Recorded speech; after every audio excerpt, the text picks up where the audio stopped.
बहुतों बार हमारे मन में बहुत सारी शंकाएं और डाउट्स हो जाते हैं। किधर है परमेश्वर जो हमें मदद नहीं करता, दिखाई नहीं देता।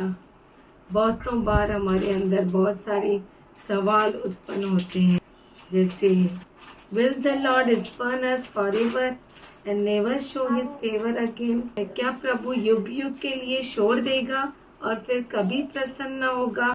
बहुतों बार ऐसे मन में विचार होते हैं, है ना।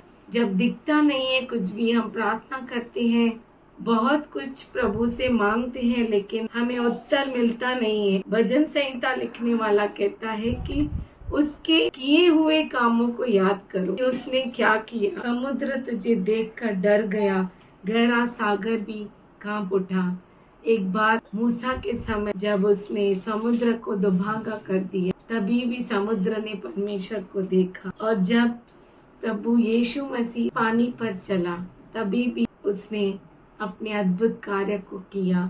तेरा मार्ग समुद्र में है। प्रभु समुद्र से भी क्या करता है? मार्ग को निकालता है। बहुत बार हमें लगता है कि उसके फुटप्रिंट्स भी नहीं दिख रहे हैं, परमेश्वर के कदमों के निशान भी नहीं दिखते हैं, लेकिन उसका वचन बहुत अच्छा है। वो कहता है जब उसके फुटप्रिंट्स नहीं दिखते हैं, in times of distress his unseen footprints guide even when emotions disagree. God's silence is not absent. परमेश्वर जब भी शांत रहता है, इसका मतलब ये नहीं है कि वो नहीं काम करता है, पर उस समय वो हमारे लिए अद्भुत काम करता रहता है। His unseen footprints guide even when emotions disagree.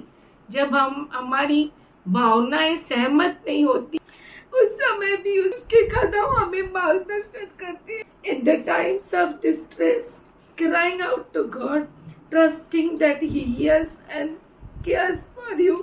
जब हम बहुत ही दुख और चिंताओं में होते हैं, तो परमेश्वर की ओर हमें पुकारना चाहिए, क्योंकि वो हमें उत्तर देता है, हमें सुनता है। यानी उसके कामों को हमें कभी भूलना नहीं है, हर वक्त हमें याद रखना है। जब हमें कुछ नहीं दिखता, उस समय भी वो काम करता है हमारे भलाई के लिए, हमारे लिए वो अद्भुत काम करता है। वो बहुत अच्छा परमेश्वर है। तो हम ये कह नहीं सकते कि उसका हाथ छोटा पड़ गया है। नहीं, उसका हाथ कभी छोटा नहीं पड़ गया। वो हमेशा हमारे लिए कार्य करता है। वो हमेशा हर वक्त हमारे लिए उपलब्ध मदद है। जब हम अपने आप को अकेला महसूस करते हैं, तो वह कहता है कि मैं तेरे हाथ को थामे हुए हूँ। बहुत अच्छा परमेश्वर है। आइए हम धन्यवाद करें कि जब उसके फुटप्रिंट्स यानी उसके कदम हमें दिखाई नहीं देते हैं, जब उसके कदमों के निशान हमें दिखाई नहीं पड़ते, वो हमें हाथ पकड़ के हमारी मार्गदर्शन करता है।